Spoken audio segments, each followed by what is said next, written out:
ஸ்லோகம் 172.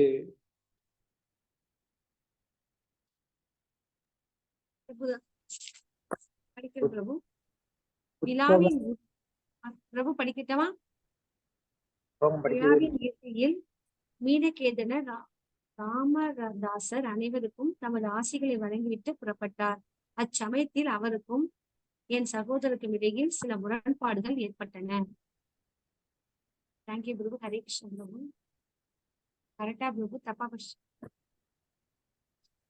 चैतन्य प्रभु देतारा सुश्रीर विश्वास नित्यानंद प्रदीतार विश्वास आभास.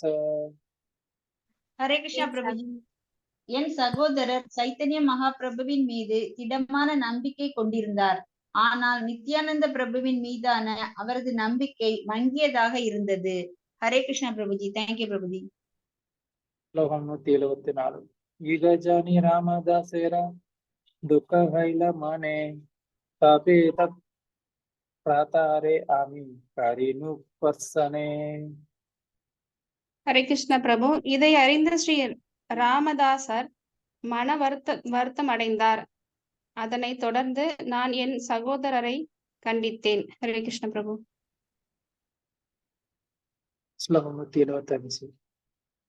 द्विपायी एकतनु समान प्रकाश नित्यानंद नाना मान तोमारा हाबे सर्वनाश. ஹரே கிருஷ்ணா பிரபுஜி. நான் அவரிடம் கூறினேன், இவ்விரு சகோதரர்களும் ஒரே உடலை போன்றவர்கள். இவர்கள் இருவரும் சமமான தோற்றங்கள். நீங்கள் நித்யானந்த பிரபுவை நம்பாவிடில் வீழ்ச்சி அடைவீர்கள். ஹரே கிருஷ்ணா பிரபுஜி. தேங்க்யூ பிரபுஜி. ஸ்லோகம் 176. ஏகேதே விஸ்வாச अन्येनाकार सम्मान अर्थ कुकुटी न्याय तुम्हारा प्रमाण. ஹரே கிருஷ்ண பிரபு. ஒருவரின் மீது நம்பிக்கை வைத்து மற்றொருவரை நீங்கள் அவமதித்தால் உங்களுடைய நிலை அரைக்கோடி நியாயத்தை போன்றதாகும். ஹரே கிருஷ்ண பிரபு. ஸ்லோகம் 177. किंवादुहनमानिया आई अवोत पाषंड विमद पंड. இரு சகோதரர்களையும் புறக்கணித்து விட்டு நாஸ்திகனாக இருத்தல் என்பது ஒருவரை நம்பி மற்றவரை புறக்கணிக்கும் கபடத்தனத்தை காட்டிலும் சிறந்ததாகும். தேங்க்யூ பிரபு. ஹரே கிருஷ்ணா. ஸ்லோகம் 178. कृतहय वंशी पांगी चले रामदास तत्काले अमर प्रदार. ஹரே கிருஷ்ணா பிரபுஜி. ஸ்ரீ ராமதாசர் தனது புல்லாங்குழலை கோபத்தினால் உடைத்துவிட்டு அங்கிருந்து புறப்பட்டார். அச்சமயத்தில் என் சகோதரர் சர்வநாசம் அடைந்தார். ஹரே கிருஷ்ணா பிரபுஜி. தேங்க்யூ பிரபுஜி. 179. ஏயித ககில தார சேவக பிரபாவ ஆர ஏக ககி தார தயார சுபாவ. ஹரே கிருஷ்ண பிரபு. நித்யானந்த பிரபுவின் சேவகர்களின் பிரபாவத்தை நான் இப்போது விளக்கினேன். தற்போது அவரது கருணையின் மற்றொரு சுபாவத்தை விளக்குகின்றேன். ஹரே கிருஷ்ண பிரபு. 180. बाई के पक्षिनु मोई लाया यही गुण से रात्रे प्रभु मोरे तेला दर्शन. என்னுடைய சகோதரரை கண்டித்த எனது நற்குணத்தின் காரணத்தினால் அன்றிரவு நித்யானந்த பிரபு என்னுடைய கனவில் தோன்றினார். ஹரே கிருஷ்ணா பிரபுஜி. தேங்க்யூ பிரபுஜி. 89. நைகாட்டி நிகடே ஜமடபுர நாமே கிராம दारा स्वप्ने देह तिला नित्यानंद राम.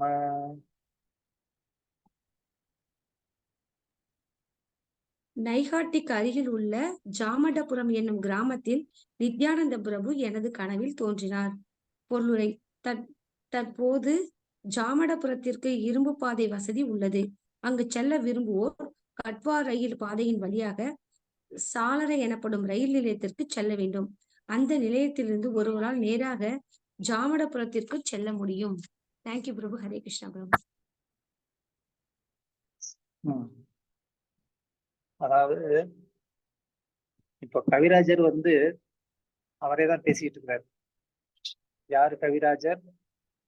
கிருஷ்ணதாச கவிராஜ கோஸ்வாமி. அவர் தான் இந்த சைத்தன்ய சரிதாமிர்தத்தை எழுதினவர். அவர் வந்து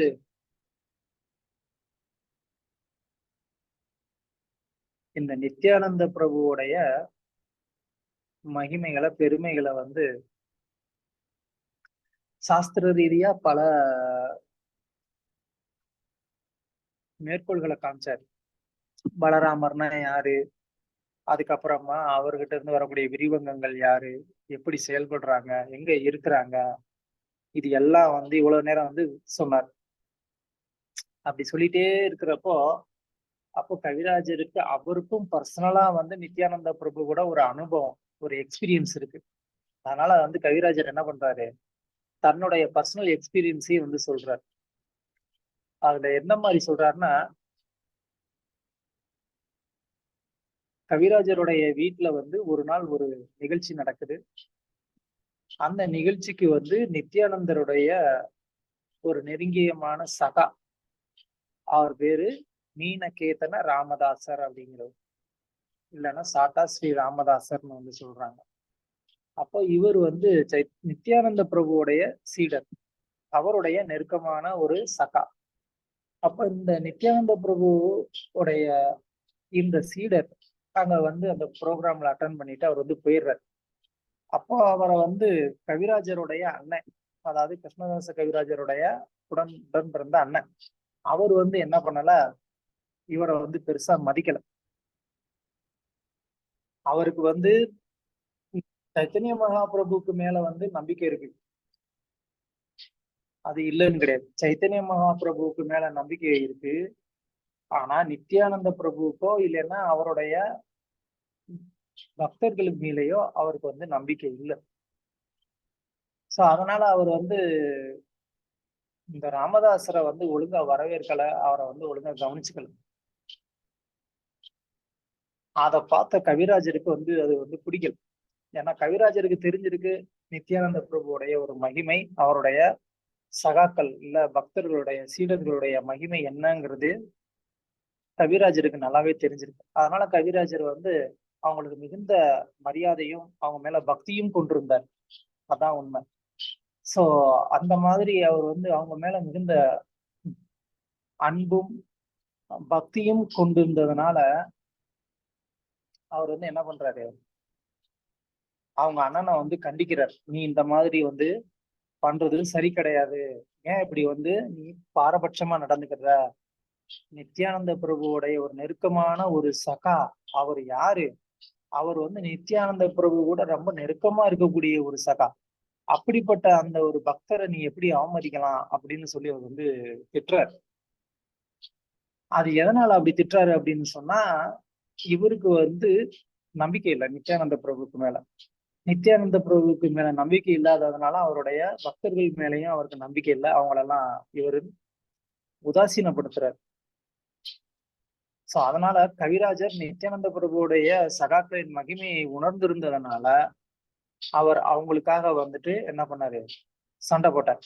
நீ இந்த மாதிரி நித்யானந்த பிரபு சைத்தன்ய மகாபிரபுவை ஏத்துக்கிட்டு நித்யானந்த பிரபுவை ஏத்துக்காம இருக்கிறது அப்படிங்கிறது வந்து அரைக்கோழி நியாயம் அப்படிங்கிறது வந்து என்ன அப்படின்னு கேட்டா ஆஃப் ஹெம் லாஜிக் அப்படின்னு இங்கிலீஷ்ல சொல்லுவாங்க. அது என்னன்னு கேட்டா எல்லாருக்கும் நமக்கு தெரிஞ்ச கதை தான், ஸ்கூல்ல நம்ம வந்து படிச்சிருப்போம்.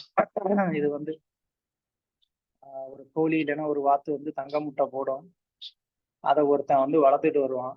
அப்ப அதை வந்து அவன் என்ன நினைப்பான், இந்த கோழிக்கு வந்து நம்ம சாப்பாடு போட வேண்டியிருக்கு, அது சாப்பாடு என்ன வாய் வெளியே சாப்பிடுது இல்லையா.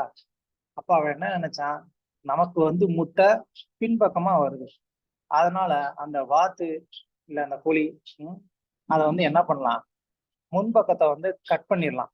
கழுத்தை கட் பண்ணிட்டோம்னா அதுக்கு நம்ம வந்து உணவு போட தேவையில்லை, ஆனா அது வந்து முட்டை மட்டும் போட்டுக்கிட்டே இருக்கும், அந்த முட்டை போடக்கூடிய பகுதி நமக்கு வந்து போதும் அப்படின்னு அவன் நினைச்சான். இது எங்கேயாவது வந்துட்டு அவனுக்கு முட்டை கிடைக்கிறதுக்கு வாய்ப்பு இருக்கா, இது சரியான ஒரு வழியா? கிடையாது. கழுத்தை வெட்டினதுக்கு அப்புறம் அது உயிரோட இருக்குமா? உயிரோடயே இருக்காது. உயிர் இருந்தா தானே முட்டை போடுறதுக்கு. தங்க முட்டை இல்ல, சாதாரண முட்டையே போட முடியாது. உயிர் இருந்தா தான் சாதாரண முட்டையாவது போட முடியும். அது எங்க இருந்து பிறகு தங்க முட்டை போட? சோ அதனால வந்து அதாவது பாதி உண்மையை ஏத்துக்கிறது, பாதி உண்மையை ஏத்துக்காம இருக்கிறதுக்கு பேரு அரைக்கூலி நியாயம், ஆஃப் அண்ட் லாஜிக் அப்படின்னு வந்து சொல்லுவாங்க. அதனால இங்க ஏன் அதை சொல்றாரு அப்படின்னா, நீ வந்து சைத்தன்ய மகாபிரபு ஏத்துக்கிற, ஆனா நித்யானந்த பிரபு ஏத்துக்க மாட்டேங்கிற அப்படிங்கிறதுக்கு இங்க வந்து அவர் வந்து என்ன பண்றாரு, அதை சொல்லி வந்து திட்டுறார். அதுக்கப்புறமா ராமதாசருக்கு இவர் வந்து இந்த மாதிரி நடந்துக்கிறாருங்கிறது தெரிஞ்சு ரொம்ப வந்து மன வருத்தப்பட்டு என்ன பண்றாரு, அவர் அங்க இருந்து தன்னுடைய கையில இருக்கக்கூடிய அந்த புல்லாங்குழைய உடைச்சிட்டு அவர் அங்க இருந்து வந்து கிளம்பிடுறாரு. சோ இனிமே வந்து எப்படி நித்யானந்த பிரபு இல்ல அவருடைய பக்தர்கள் எப்படி அவருக்கு மேல வந்து கருணையா இருந்தாங்க அப்படிங்கிறத அவர் வந்து நமக்கு வந்து விளக்க வர்றார்.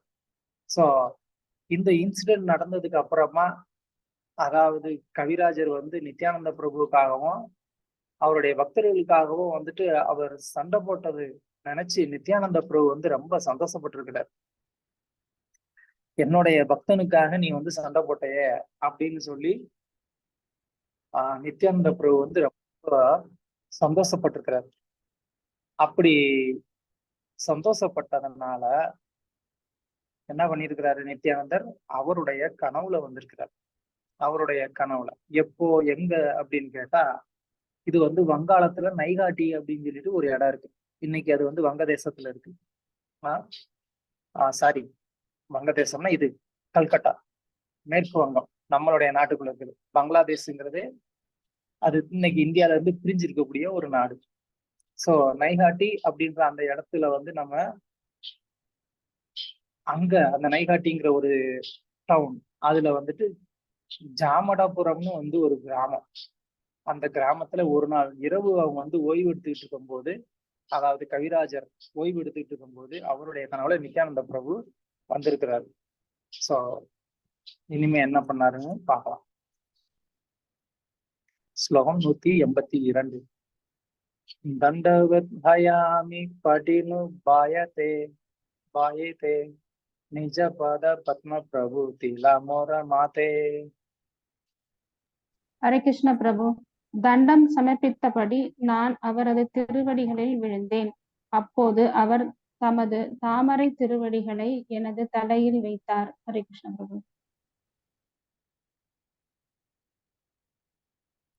ஸ்லோகம் 183. ஊட்ட ஊட்ட பலி மோர மோரே பலே பாரா பாரா ஊட்டி தார ரூப தேகி ஹைனு சமத்கார.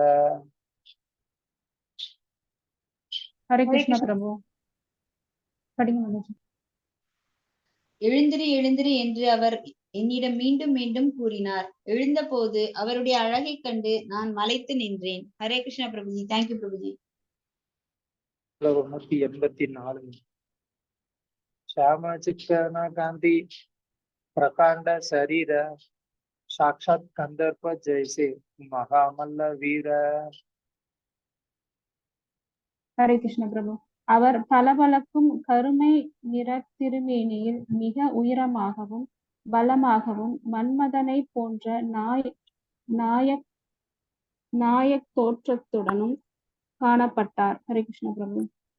நாயக தோற்றத்துடனும் காணப்பட்டார். ஹரே கிருஷ்ண பிரபு.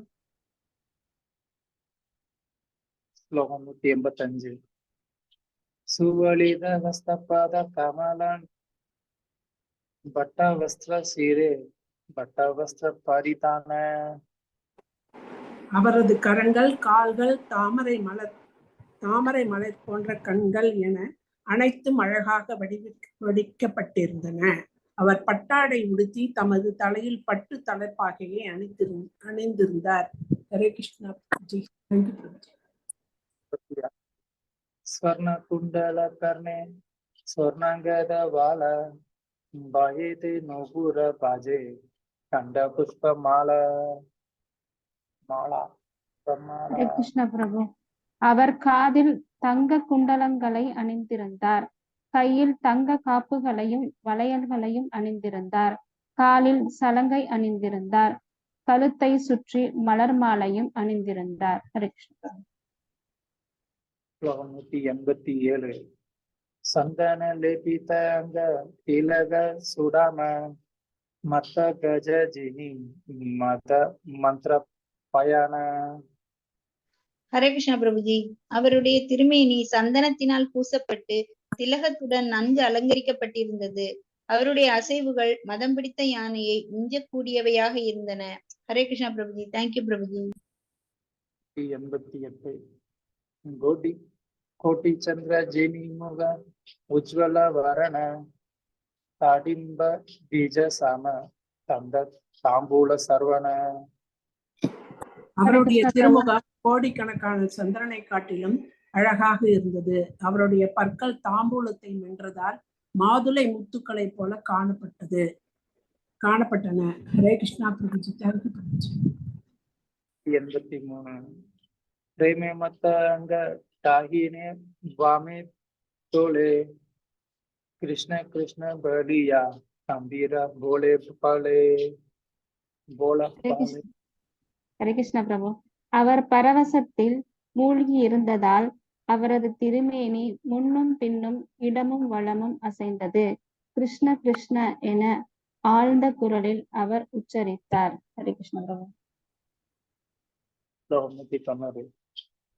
ராங்கா ஜஸ்டி ஹஸ்தே ஹஸ்தே தோளே ஜென மத்த சிங்க சாரி பாசே வேதி ஆச்சே சாரணே தே பிரிங்க பிரிங்க. சிவப்பு நிற கைத்தடி ஒன்று கையில் அசைந்திட அவர் ஒரு பித்து பிடித்த சிங்கத்தை போன்று தோற்றம் அளித்தார். அவருடைய திருவடிகளின் நாலாபுறமும் வண்டுகள் சூழ்ந்திருந்தன. ஹரே கிருஷ்ணா பிரபுஜி. தேங்க்யூ. 191.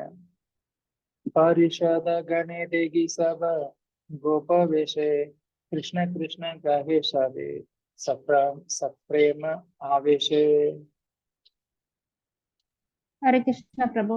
இடையர் குல சிறுவர்களை போல உடை உடுத்திய அவரது பக்தர்கள் வண்டுகளை போன்று அவரது திருவடிகளை சுற்றி இருந்தனர்.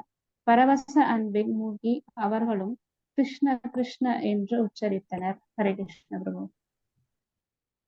ஸ்லோகம் 192. சிங்காவம்சி பாஜாய கேக கேக நாசே காய சேவக ஜோகாய தாம்பூல சமார டுலாய. அவர்களில் சிலர் கொம்புகளையும் குழல்களையும் ஊதினர். மற்றவர்கள் ஆடி பாடினர். சிலர் தாம்பூலம் அளித்தனர். மற்றவர்கள் அவருக்கு சாமரம் வீசினர். ஹரே கிருஷ்ணா பிரபுஜி. 193. நித்யானந்த சுரூபேர தேகிய வைபவ கிபா ரூப குண லீலா அலௌகிக சப. ஹரே கிருஷ்ணா பிரபுஜி. இவ்வாறாக பகவான் நித்யானந்த ஸ்வரூபரின் வைபவத்தை கண்டேன். அவருடைய அற்புதமான ரூபம், குணங்கள், லீலைகள் என அனைத்தும் தெய்வீகமானவை. ஹரே கிருஷ்ணா பிரபுஜி. தேங்க்யூ பிரபுஜி. ஸ்லோகம் 194. ஆனந்தே விஃபல அமி கிச்சு நாகி ஜானி தபே ஹாசி பிரபு மோரே கஹிலே ந வாணி. ஹரே கிருஷ்ண பிரபு. தெய்வீக பரவசத்தில் மூழ்கிய நான் மற்றவை அனைத்தையும் மறந்தேன். அப்போது புன்னகை பூத்த நித்யானந்த பிரபு என்னிடம் பின்வருமாறு பேசினார். ஹரே கிருஷ்ண பிரபு. ஸ்லோகம் 195. ஹரே ஹரே கிருஷ்ணதாச நகர பய விருந்தாவனே ஜாகதார சர்வலப்யஹாய. ஹரே கிருஷ்ணா பிரபுஜி. அன்புள்ள கிருஷ்ணதாசரே, அஞ்ச வேண்டாம். விருந்தாவனம் செல்வீராக. அங்கே நீங்கள் அனைத்தையும் அடைவீர். ஹரே கிருஷ்ணா பிரபுஜி. தேங்க்யூ பிரபுஜி. ஸ்லோகம் 196. ஏதபலி பிரேரிலா மோரே ஆதசானி ரியா அந்தர்தான கைல பிரபு நிஜகன லாயா. ஹரே கிருஷ்ண பிரபு. அவ்வாறு கூறி தமது கரத்தினை விருந்தாவனம் நோக்கி சைகை காட்டி எனக்கு வழிகாட்டினார். அதன் பின்னர் அவர் தமது முக்கிய சுகாக்களுடன் மறைந்தார். ஹரே கிருஷ்ணா பிரபுஜி, தேங்க்யூ. ஸ்லோகம் 197. மூர்ச்சிதஹாயா முனி பாட்டினு பூமிதே ஸ்வப்ன பங்க ஹைல தேகி ஆயாசி பிரபாதே. ஹரே கிருஷ்ணா பிரபுஜி. மூர்ச்சையடைந்து நான் தரையில் விழுந்தேன். கனவு கலைந்தது. விழித்து எழுந்த போது பொழுது விடிந்து விட்டதை கண்டேன். ஹரே கிருஷ்ணா பிரபுஜி, தேங்க்யூ பிரபுஜி. கீதேகேனு கிச்சுனினு கரியே விசார பிரபு ஆக்ஞா ஹைல விருந்தாவன ஜாயி பாரா. கண்டதையும் கேட்டதையும் யோசித்து பார்த்து பகவான் என்னை உடனடியாக பிருந்தாவனம் செல்லும்படி ஆணையிட்டுள்ளார் என்பதை முடிவு செய்தேன். ஹரே கிருஷ்ண பிரபு. ஸ்லோகம் 199. சேஷனே விருந்தாவனே ஹரினு கமன பிரபுர கிருபாதே சுபே ஆயினு விருந்தாவன. அந்த கணமே நான் பிருந்தாவனத்தை நோக்கி புறப்பட்டேன். அவரது கருணையினால் பெரும் மகிழ்ச்சியுடன் பிருந்தாவனத்தை அடைந்தேன். ஹரே கிருஷ்ணா பிரபுஜி, தேங்க்யூ.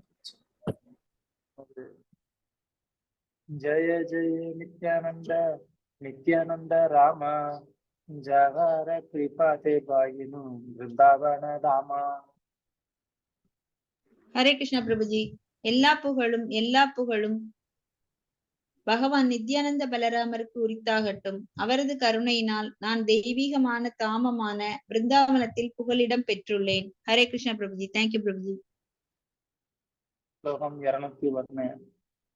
ஜய ஜய நித்யானந்த ஜய கிருபாமய ஜஹ ஹைதே பாயினு ரூப சனாதனாஸ்வய.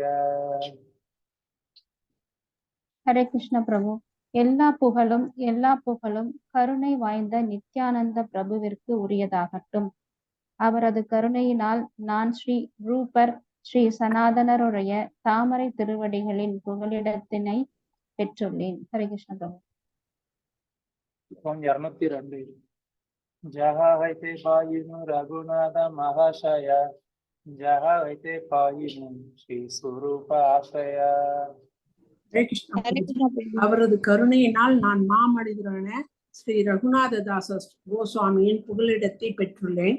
அவரது கருணையினால் நான் ஸ்ரீ ஸ்வரூபர் தாமோதரிடம் தஞ்சமடைந்துள்ளேன். பொருளுரை. ஸ்ரீ ஸ்ரீ ராதாகிருஷ்ணரின் சேவையில் வல்லுநராக இருக்க விரும்புவோர் எவரும் ஸ்வரூப தாமோதர கோஸ்வாமி, ரூப கோஸ்வாமி, சனாதன கோஸ்வாமி, ரகுநாத தாச கோஸ்வாமி ஆகியோரது வழிகாட்டுதலின் கீழ் இருப்பதற்கு எப்போதும் விரும்ப வேண்டும். கோஸ்வாமிகளின் பாதுகாப்பின் கீழ் வருவதற்கு நித்யானந்த பிரபுவின் ஆசியும் கருணையும் அவசியமாகும். இந்த 2 ஸ்லோகங்களில் இவ்வுண்மையினை விளக்குவதற்கு ஆசிரியர் முயற்சித்துள்ளார். ஹரே கிருஷ்ணா பிரபுஜி, தேங்க்யூ.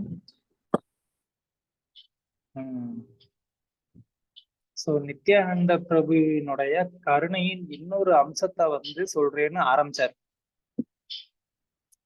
அத ஆரம்பிச்சது அங்க அதுல இருந்து என்ன சொல்ல வந்தாரு, அதாவது நித்யானந்த பிரபு கனவுல தோன்றுனாருன்னா எப்படி ரியலா தன்னுடைய நித்தியமான அந்த தெய்வீக தன்மையோட தோன்றுனாரு, அவர் எப்படி இருந்தாரு, அப்புறம் அவர்கிட்ட எப்படி நடந்துகிட்டாரு, இவர் நித்யானந்தருக்கு தண்டவத் நமஸ்காரம் பண்றது, அவர் தலையில மேல கால் வச்சு ஆசீர்வாதம் பண்றது, இது எல்லாம் நடந்ததுனாலதான் இங்க நித்யானந்த பிரபுனுடைய பெருமைகள் இல்லைன்னா கருணையை சொல்வதற்காக கவிராஜர் தன்னுடைய வாழ்க்கையிலேயே நடந்த ஒரு இன்சிடென்ட இங்க குறிப்பிடுறார். அவர் ஜஸ்ட் அன்னைக்கு அந்த ஜாமடர் அப்படிங்கிற ஒரு கிராமத்துல தூங்கும் போது அங்க அவர் நித்யானந்த பிரபுவினுடைய தரிசனத்தை கனவுல அடைகிறார். அப்போ எப்படி நித்யானந்தர் இருந்தாரு அப்படிங்கறத நம்ம அந்த டிஸ்கிரிப்ஷனை தான் இவ்வளவு நேரம் நம்ம படிச்சோம். சோ அது மட்டும் நித்யானந்த பிரபுவினுடைய கருணை கிடையாது. அதாவது எது அவருக்கு காட்சி கொடுத்தது மட்டுமே அவருடைய கருணை இல்ல, அதுக்கும் மேல என்ன நடந்துச்சு, அதுக்கும் மேல நித்யானந்த பிரபு அவருக்கு கனவுல காட்சி கொடுத்தாரு. அதுக்கும் மேல என்ன பண்றாரு, நீ பிருந்தாவனம் போகணுங்கிற. அப்போ இந்த பிருந்தாவனத்துக்கு போகணும் அப்படிங்கிற அந்த ஒரு கருணை யார் கொடுத்தா? நித்யானந்த பிரபு தான் கொடுக்குறார். அப்ப நம்ம தெரிஞ்சுக்க வேண்டியது என்னன்னா, பிருந்தாவனத்துக்கு போகணும்னாலோ பிருந்தாவனத்தில் வாழ்ந்த கோஸ்வாமிகளினுடைய கருணை வேணும்னாலோ அப்ப நம்ம என்ன பண்ணணும்? நாம ஃபர்ஸ்ட் வந்து நித்யானந்தரினுடைய கருணையை நம்ம அடையணும். நித்யானந்தரனுடைய கருணையை அடையாம நம்ம என்ன பண்ண முடியாது? கோஸ்வாமிகளுடைய அடைக்கலம் எடுக்க முடியாது. கோஸ்வாமிகளுடைய அடைக்கலத்தை எடுக்கல முடியல அப்படின்னு சொன்னா அப்போ பிருந்தாவனத்துல நாம அடைக்கலம் அடைய முடியாது. பிருந்தாவனத்துல அடைக்கலம் ஆகாம நம்மளால வந்து அந்த பிருந்தாவனத்தினுடைய அந்த உன்னதமான ரசத்தை நம்ம என்ன பண்ண முடியாது? நம்ம சுவைக்க முடியாது. அப்போ நித்யானந்த பிரபு அவருக்கு கனவுல வந்து காட்சி கொடுத்தது மட்டும் பெரிய கருணை இல்ல, அதையும் தாண்டி பிருந்தாவனத்துல வந்து வசிக்கிறதுக்கு நித்யானந்த பிரபுவே பர்மிஷன் கொடுக்குறாரு அப்படின்னு சொன்னா அப்ப எந்த அளவுக்கு வந்து அவர் பாக்கியசாலி, எந்த அளவுக்கு அவர் வந்து கிருஷ்ண உணர்வுல இருந்திருப்பாரு கிருஷ்ணதாச கவிராஜர். சோ அதனால இங்க வந்து அதுதான் கவிராஜர் வந்து விளக்குறாரு. எனக்கு வந்து நித்யானந்த பிரபுனுடைய கருணை இந்த மாதிரி கிடைச்சிருக்கு அப்படின்னு சொல்லி. சோ அதனால ஒவ்வொருத்தருக்கும் நித்யானந்த பிரபுனுடைய கருணை அவசியம். அப்பனாதான் இந்த ஹரே கிருஷ்ணா மகா மந்திரத்தை வந்து நல்லா உச்சரிக்க முடியும், அதுக்குள்ள நம்ம பிரவேசிக்க முடியும். இல்லைன்னா கஷ்டம். ஓகே,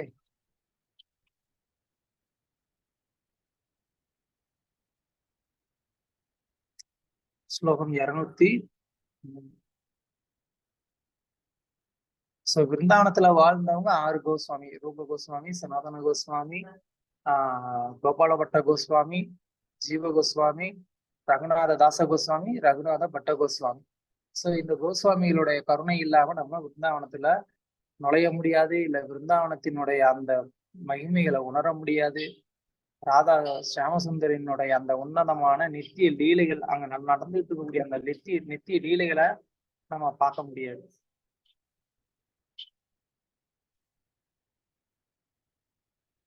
ஸ்லோகம் 203. சனாதன கிருபாய பாயினு பக்திர சித்தாந்த ஸ்ரீ ரூப கிருபாய பாயினு பக்திரச பிராந்த.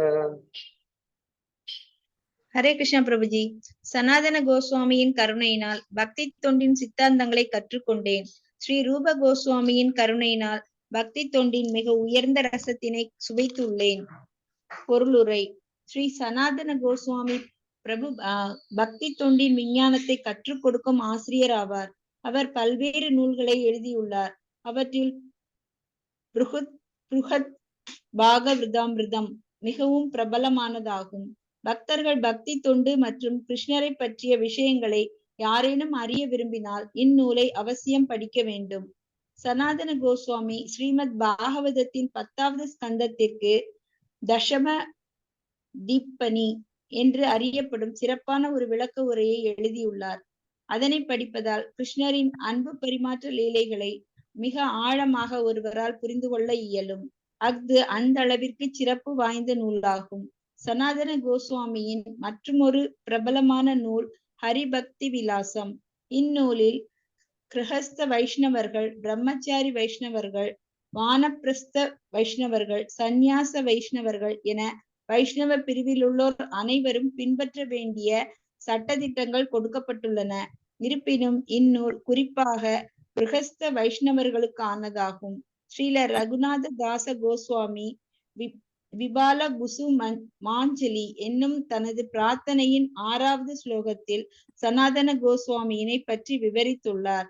அங்கே சனாதன கோஸ்வாமிக்கான தமது நன்றி கடனை அவர் பின்வரும் வார்த்தைகளால் விளக்கியுள்ளார். வைராகிய யுக் பக்தி ரசம் பிரயத்னைர் அபாயன் மாம் அனபீப்சும் அந்தம் கிருபாம்புத்திர் ய பரதுக்க துக்கி சனாதனஸ்தம் பிரபும் ஆஸ்ரயாமி. துறவு நிறைந்த பக்தி தொண்டின் அமிர்தத்தை பருகுவதற்கு நான் விருப்பமின்றி இருந்தேன். ஆனால் சனாதன கோஸ்வாமி தமது காரணமற்ற கருணையினால் அதனை பருகும்படி செய்தார். இல்லாவிடில் அஃது எனக்கு இயலாததாகவே இருந்திருக்கும். எனவே அவர் கருணையின் கடலாவார். என்னை போன்ற வீழ்ச்சியடைந்த ஆத்மாக்களின் மீது அவர் பெரும் கருணை கொண்டுள்ளார் என்பதால் அவருடைய தாமரை திருவடிகளுக்கு என்னுடைய மரியாதை கலந்த வணக்கங்களை அர்ப்பணிப்பது எனது கடமையாகும். கிருஷ்ணதாச கவிராஜ கோஸ்வாமியும் சைத்தன்ய சரிதாமிர்தத்தின் இறுதி பகுதியில் ரூப கோஸ்வாமி, சனாதன கோஸ்வாமி, ஸ்ரீல ஜீவ கோஸ்வாமி ஆகியோரின் பெயர்களை குறிப்பிட்டு அந்த 3 ஆன்மீக குருமார்களுக்கும் ரகுநாத தாசருக்கும் தமது மரியாதை கலந்த வணக்கங்களை அவர்களது தாமரை திருவடிகளில் சமர்ப்பிக்கின்றார். ஸ்ரீல ரகுநாத தாச கோஸ்வாமியும் சனாதன கோஸ்வாமியினை பக்தி தொண்டின் விஞ்ஞானத்திற்கான குருவாக ஏற்றுள்ளார். ஸ்ரீல ரூப கோஸ்வாமி பக்தி ரசாச்சாரிய, அதாவது பக்தி தொண்டின் ரசத்தை அறிந்தவர் என்று விளக்கப்படுகிறார். அவரது பிரபலமான நூலான பக்தி ரசாமிர்த சிந்து பக்தி தொண்டின் விஞ்ஞானத்தை பற்றியதாகும். இந்நூலை படிப்பதால் பக்தி தொண்டின் பொருளை புரிந்து கொள்ள முடியும். அவருடைய பிரபல நூல்களில் உஜ்ஜவல நீலமணி என்பதும் ஒன்றாகும். இந்நூலில் அவர் ராதாகிருஷ்ணரின் அன்பு பரிமாற்றங்களையும் அன்பு செயல்களையும் விரிவாக விளக்கியுள்ளார். ஹரே கிருஷ்ணா பிரபுஜி. தேங்க்யூ பிரபுஜி. தேங்க்யூ.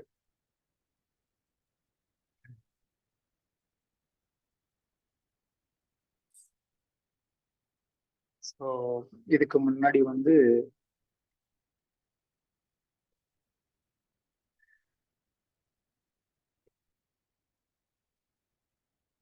நித்யானந்தருடைய கருணையை வந்து சொல்லிட்டு இருந்தாரு.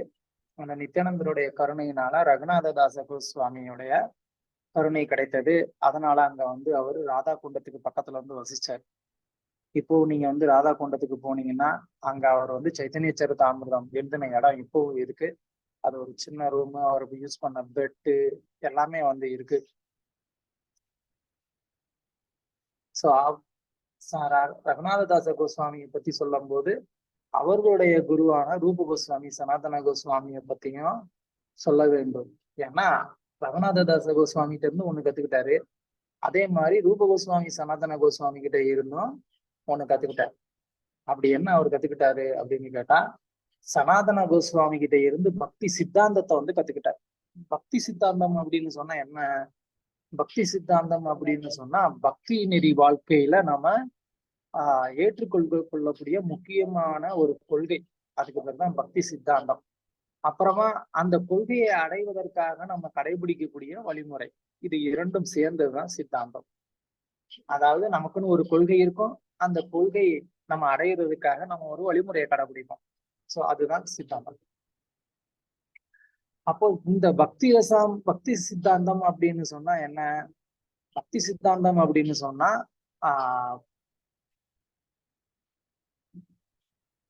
பகவானை பத்தினது. நம்ம பக்தி அப்படின்னு சொன்னா பகவான், பக்தர்கள், பக்தி, இந்த மூணுமே சேர்ந்ததுதான் பக்தி அப்படின்னு நம்ம வந்து சொல்லணும். அப்போ பக்தி சித்தாந்தம் அப்படின்னு சொன்னா பகவான்னா யாரு, அவரை அடைவதற்காக நம்ம கடைபிடிக்கக்கூடிய வழிமுறை என்ன, அப்புறம் பக்தர்கள்னா யாரு, அவர்களுடைய மகிமை என்ன, இது எல்லாம் சேர்ந்ததுதான் என்னது பக்தி சித்தாந்தம் அப்படின்னு வந்து பேரு. சோ அதை யார்கிட்ட இருந்து கத்துக்கிட்டாரு? சனாதன கோஸ்வாமி கிட்ட இருந்து கத்துக்கிட்டேன் அப்படிங்கிற மாதிரி வந்து சொல்றாரு. அப்புறம் ரூப கோஸ்வாமி கிட்ட இருந்து என்ன கத்துக்கிட்டேன் அப்படின்னு சொல்றாரு? பக்தி தொண்டினுடைய மிக உயர்ந்த ரசம். ரசம் அப்படின்னு சொன்னா பொதுவாகவே எந்த ஒரு உறவா இருந்தாலும் அதுல நமக்கு வந்துட்டு ஒரு ரசம் உண்டு. அம்மா, அப்பா, அண்ணன், தம்பி, நண்பர்கள், காதலன், காதலி, இந்த மாதிரி வந்து பலவிதமான உறவு முறைகள் இருக்கு. இந்த ஒவ்வொரு உறவு முறையிலையும் ஒரு ஒரு விதமான ரசம் இருக்கு இல்லையா? அது மாதிரி பக்தி தொண்டுலையும் வந்து ஒரு ரசம் இருக்கு. ஏன் அப்படின்னு சொன்னா பக்தி தொண்டு அப்படிங்கிறது பகவானுடன் ஒரு உறவை வளர்த்து கொள்வதுதான் பக்தி தொண்டு. அதுல நமக்கு எந்த விதத்துல பகவானோட அன்பு செய்யணும்னு சொல்லி விருப்பமா இருக்குதோ அந்த வழியில பகவானை நம்ம என்ன பண்றோம்? வணங்குறோம், வழிபடுறோம்.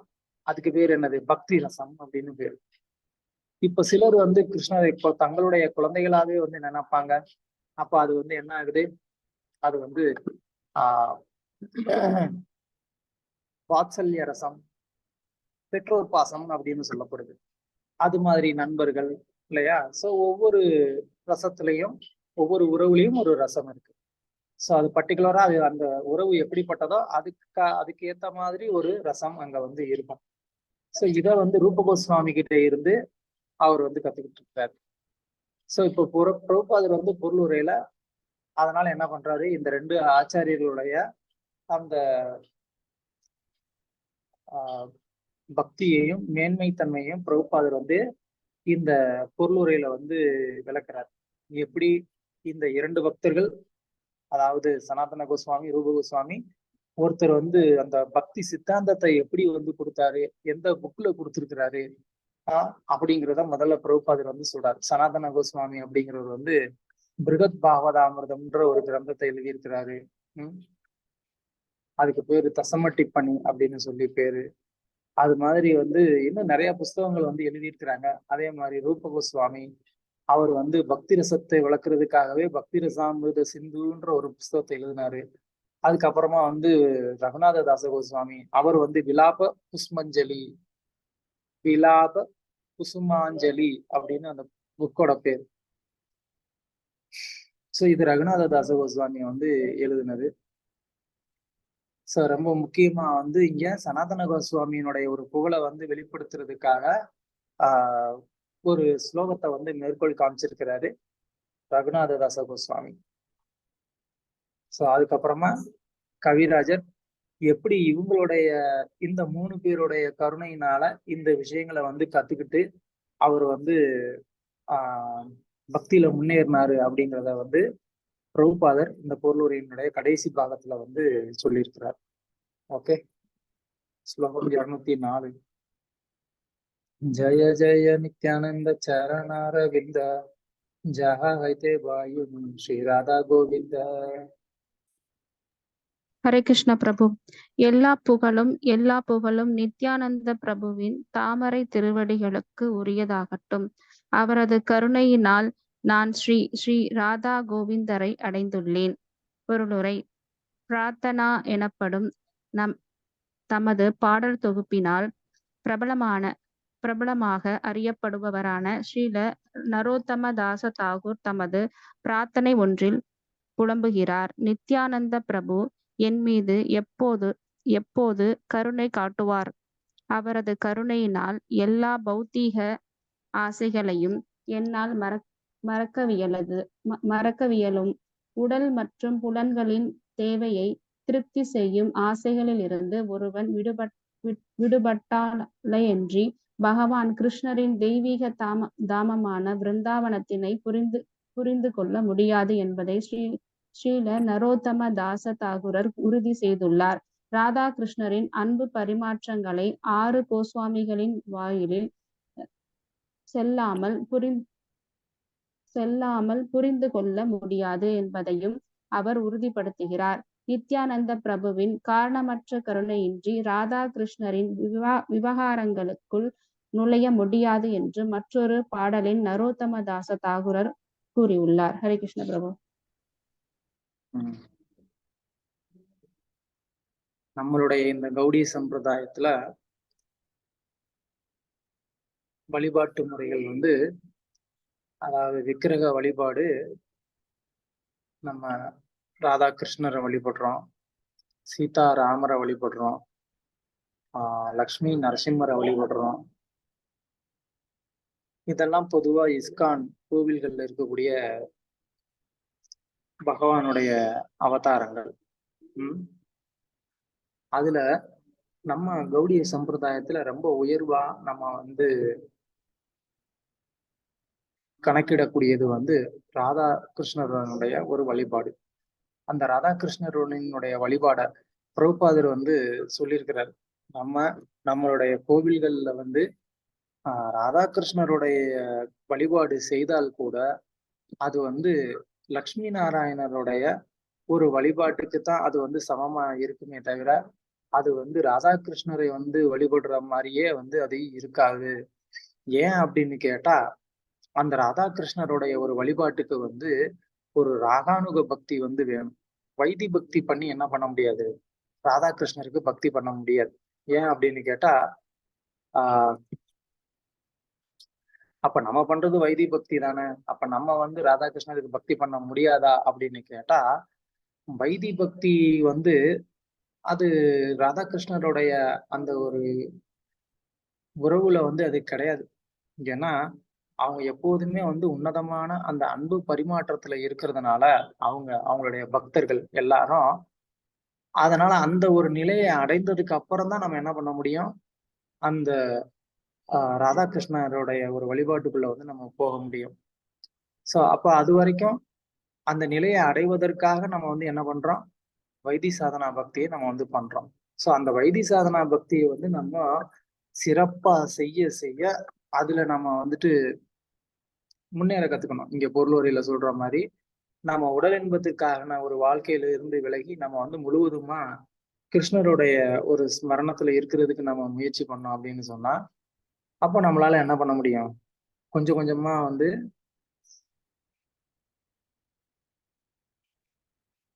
நம்ம ஆன்மீக வாழ்க்கையில முன்னேற முடியும். சோ இங்க நம்ம ராதாகிருஷ்ணருடைய ஒரு வழிபாடு முக்கியமானது நமக்கு அப்படின்னு வந்து பார்த்தோம். அந்த ராதாகிருஷ்ணருடைய ஒரு வழிபாட்டுக்குள்ள நுழையணும் அப்படின்னு சொன்னா நம்ம என்ன பண்ணணும், அதுக்கு நமக்கு வந்து நித்யானந்த பிரபுவினுடைய ஒரு கருணை வேணும். நித்யானந்த பிரபுவினுடைய ஒரு கருணை இல்லாம நம்ம என்ன பண்ண முடியாது, ராதாகிருஷ்ணரினுடைய ஒரு வழிபாட்டுக்குள்ள நம்மளால நுழைய முடியாது. அப்ப நமக்கெல்லாம் நித்யானந்த பிரபுவினுடைய கருணை பூர்ணமா இருக்கா அப்படின்னு கேட்டா சொல்ல முடியாது. ஏன்னா அந்த மாதிரி நம்ம நித்யானந்த பிரபுவினுடைய கருணையை அடைவதற்கான எந்த ஒரு முயற்சியோ பிரயத்தனமோ ஆசையோ கூட நம்ம கிட்ட வந்து கிடையாது. நம்ம வந்து அப்படியே நித்யானந்த பிரபுவா சரி ஓகே அப்படின்ட்டு தான் நம்ம இருக்கிறோமே தவிர, அந்த நித்யானந்த பிரபு அப்படிங்கிறவர் வந்து பகவானுடைய இணைபிரியாத ஒரு அங்கமான பலராமர். அந்த பலராமர் தான் வந்து நித்யானந்தரா வந்திருக்கிறாருங்கிறது நமக்கு முதல்ல தெரியல. அதுக்கப்புறமா இந்த நித்யானந்த ரூபத்தில் இருக்கக்கூடிய பலராமர் மிக மிக கருணையானவர். அவருடைய கருணை இருந்தால் நம்ம வந்து ராதாகிருஷ்ணருடைய ஒரு வழிபாடுல நம்ம உண்மையிலே ஈடுபட முடியும் அப்படிங்கிற நம்பிக்கையும் நமக்கு வந்து கிடையாது. சோ அதனாலதான் வந்து இங்க கவிராஜர் வந்து சொல்றாரு, அவங்களுடைய அதாவது நித்யானந்த பிரபுனுடைய கருணையினாலதான் எனக்கு ராதா கோவிந்தரை வந்து வழிபட முடிஞ்சது அப்படிங்கிறாரு. நீங்க ராதா குண்டுக்கு போனீங்க அப்படின்னு சொன்னா ராதா குண்டத்துல கிருஷ்ணதாச கவிராஜருடைய அவர் தங்கி இருந்த வீடு இருக்கும். அந்த வீட்டுக்கு போறதுக்கு முன்னாடியே வந்து நீங்க பாத்தீங்கன்னா அங்கதான் ராதா கோவிந்த தேவுடைய விக்கிரகம் இருந்தது. அதாவது கோஸ்வாமிகளுடைய கோவில்கள் எல்லாமே விருந்தாவனத்துல இருந்தது. எப்போ வந்து அவுரங்கசீப்பினுடைய படைகள் வந்து விருந்தாவனத்தை தாக்க வந்தாங்களோ அப்போ அவங்க வந்து அந்த விக்கிரகத்தை அங்கிருந்து எடுத்துட்டு என்ன பண்ணாங்க, அவங்க வந்து ஜெய்ப்பூர் போனாங்க. அதுக்கு போறதுக்கு முன்னாடி கார்த்திகை மாதம் வந்து தொடங்கிடுச்சு. அப்ப கார்த்திகை மாதம் தொடங்கினதுனால பகவானுக்கும் வந்து விருந்தாவனத்தை விட்டு போறதுக்கு விருப்பம் இல்லை, பக்தர்களுக்கும் பகவானை அனுப்புறதுக்கு விருப்பம் இல்லை. அதனால வந்து அவங்க என்ன பண்ணாங்க, அந்த காலத்துல ராதா குண்டம் வந்து பாத்தீங்க அப்படின்னு சொன்னா ஒரு அடர்ந்த காட்டுக்கு நடுவுல வந்து இருந்தது. அதனாலதான் நீங்க வந்து ஏதாவது ஒரு படம் பார்த்திருப்பீங்க, ரகுநாததாச கோஸ்வாமி உட்காந்து ஜெபம் பண்ற மாதிரி இருக்கும், அவருக்கு பக்கத்துல புலி வந்து தண்ணி குடிச்சுக்கிட்டு இருக்கும். சோ அந்த அளவுக்கு வந்து அது ஒரு அடர்ந்த காடா இருந்திருக்கு, கொடிய மிருகங்கள் வந்து வாழ்ந்த காடா இருந்திருக்கு. அதனால அங்க வந்து உள்ள வந்து தேட வரமாட்டாங்க அப்படின்னு சொல்லிட்டு இந்த 6 கோஸ்வாமிகளுடைய விக்கிரகங்களையும் அந்த ராதா குண்டத்தின் கரையில சுத்தி ஒரு ஒரு இடத்துல ஒரு ஒரு கோவில வந்து பிக்ஸ் பண்ணாங்க. அப்படி அவங்க பிக்ஸ் பண்ண அந்த ஒரு விக்கிரகம் ராதா கோவிந்தர். ராதா கோவிந்தருடைய விக்கிரகம் யாருனால வழிபாடு செய்யப்பட்டதுன்னா ரூப கோஸ்வாமியினால வந்து வழிபாடு செய்யப்பட்ட ஒரு விக்கிரகம். ரூப கோஸ்வாமி தான் ஃபர்ஸ்ட் அந்த ராதா கோவிந்தருடைய விக்கிரகத்தை வந்து வெளியில எடுக்கிறார். அது உண்மையிலேயே வந்து ஒரிஜினலா அதை வந்து பிரதிஷ்டை பண்ணது வஜ்ரநாபன்னு கிருஷ்ணருடைய கொள்ளு பேரன், கிரேட் கிராண்ட்சன்னு சொல்லுவாங்க இல்லையா, கொள்ளு பேரன். அவன் வந்து என்ன பண்றான், அவன் தான் வந்து எஸ்டாப்ளிஷ் பண்றான். இந்த மாதிரி கிருஷ்ணருடைய லீலைகளை ஞாபகப்படுத்துற விதமா அவன் வந்து இந்த விக்கிரகத்தை பிரதிஷ்டை பண்றான். அதுக்கப்புறமா அது கொஞ்ச நாளடைவுல என்ன ஆயிருது, அது வந்து பூமிக்கு அடியில மறைஞ்சிருது. அப்புறமா அதை ரூப கோஸ்வாமி வந்து கண்டு எடுக்கிறாரு. அதுக்கப்புறமா அங்க வந்து வழிபாடு பண்றாங்க. அப்புறம் வந்து முகலாயர்களுடைய படை தாக்குதல் நடக்குது. அப்புறம் அங்க இருந்து அவங்க எடுத்துட்டு இப்போ விருந்தாவனத்தை கொண்டு வந்துடுறாங்க. அந்த விருந்தாவனத்துல ராதா குண்டத்துல கார்த்திகை மாதம் 1 மாதம் முழுவதும் வந்து இந்த கோஸ்வாமி விக்கிரகங்கள் எல்லாம் அங்கேயே இருந்துச்சு. ஸோ அந்த கவிராஜருடைய வீட்டுக்கு போறதுக்கு முன்னாடி அந்த இடத்துல ராதா கோவிந்த தேவரை வந்து வச்சு ஒர்ஷிப் பண்ணாங்க. அதுக்கப்புறமா அவங்க எடுத்துட்டு என்ன பண்ணாங்க, ஜெய்ப்பூர் போயிட்டாங்க. இப்போ என்ன பண்ணியிருக்காங்க அப்படின்னு சொன்னா, ராதா கோவிந்தர், அதாவது இந்த 6 கோஸ்வாமிகளுடைய விக்கிரகமும் அங்க 1 மாத காலம் இருந்ததுனால அதனுடைய ஞாபகார்த்தமா அந்த ராதா குண்டத்தினுடைய கரையை சுற்றிலும் வந்து அந்த 6 கோவில்களையும் இப்பவும் வந்துட்டு அதே அந்த விக்கிரகத்தினுடைய பேர்ல அவங்க வந்து ஒரு விக்கிரகம் வச்சு வழிபாடு பண்ணிக்கிட்டு இருக்கிறாங்க. ஸோ ராதா கோவிந்ததேவ், ராதா கோபிநாத், ராதா மதனமோகன், அப்புறம் வந்துட்டு வேற யாரு, ராதா ரமன், அப்புறம் வந்து ராதா வினோத், அந்த மாதிரி 6 விக்கிரகங்கள். அந்த 6 விக்கிரகங்களும் ஜெய்ப்பூருக்கு போனதுக்கு அப்புறமா அதனுடைய ஞாபகார்த்தமா அங்க வந்து ஸ்தாபிதம் பண்ணாங்க. இப்பயும் அங்க வந்து அந்த வழிபாடு வந்து நடந்துகிட்டு இருக்கு அந்த 6 கோஸ்வாமி கோயில்கள்லயும். அதாவது ரெப்ளிகா, அதோடைய ஒரு பிரதிபிம்பம் அங்க வச்சு இது பண்ணிட்டு இருக்காங்க. ஸோ அந்த மாதிரி வந்து நித்யானந்த பிரபுவினுடைய ஒரு கருணை வந்து கிடைக்காம நம்ம என்ன பண்ண முடியாது, நம்ம ராதாகிருஷ்ணனுடைய லீலைகளுக்குள்ள நுழைய முடியாதுன்றத இங்கே கவிராஜர் வந்து சொல்றார். ஓகே, ஸ்லோகம் 205. ஜகாயி மாதாயி மோந்தே மொயிசே பாபிஷ்ட பூரி ஷேர கீட்டா வைத்தே மொயிசே லாகிஷ்ட. ஹரே கிருஷ்ணா பிரபுஜி. நான் ஜகாய் மாதாயை காட்டிலும் பெரும் பாவியானவன், மலத்தில் உள்ள புழுவை காட்டிலும் தாழ்ந்தவன். ஹரே கிருஷ்ணா பிரபுஜி. தேங்க்யூ. 206. मोरा नाम सुने जेई तारा पुण्य क्षय, मोरा नाम लाया जेई तारा पाप हया. என்னுடைய பெயரை கேட்பவன் எல்லா புண்ணிய செயல்களின் நன்மைகளையும் அழைக்கின்றான். என்னுடைய பெயரை சொல்பவன் பாவி ஆகின்றான். ஹரே கிருஷ்ணா பிரபுஜி. தேங்க்யூ. என்னை ஏமான நிர்கிரீனம் மோரே கோப கிருபா கரே ஏக நித்யானந்த வினு ஜகத் பிதரே. ஹரே கிருஷ்ண பிரபு. என்னை போன்ற வெறுக்கத்தக்க நபர் மீது நித்யானந்தரை தவிர இவ்வுலகில் வேறு யாரால் கருணை காட்ட முடியும்? ஹரே கிருஷ்ண பிரபு. 208. प्रेमे मत्त नित्यानंद कृपा अवतार उत्तम आत्म किचु न करे विचार. ஹரே கிருஷ்ண பிரபு. பிரேமையினால் மயக்கமுற்று இருப்பதாலும் கருணையின் அவதாரமாக இருப்பதாலும் நல்லவர்கள் யாரையும் வேறுபடுத்துவது இல்லை. ஹரே கிருஷ்ண பிரபு. 209. जया के पाठाये तारा ताराये निस्तारा आदयेव निस्तारीला.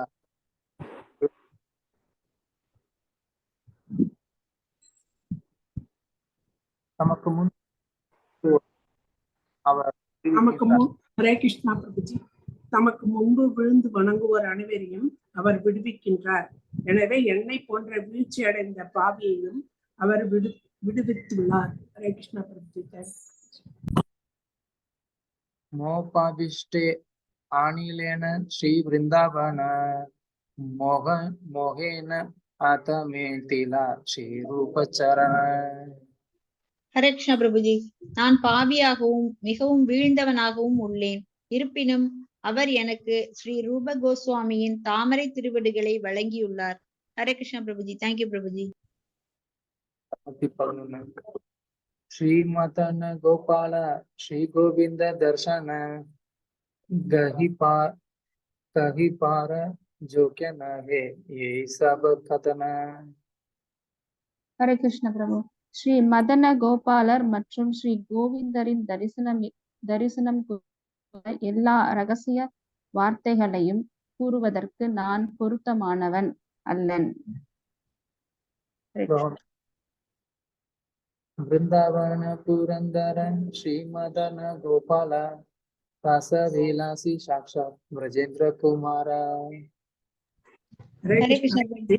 பிருந்தாவனத்தின் முக்கிய விக்கிரகமான ஸ்ரீ மதன கோபாலர் ராச நடனத்தை அனுபவிப்பவர் ஆவர்.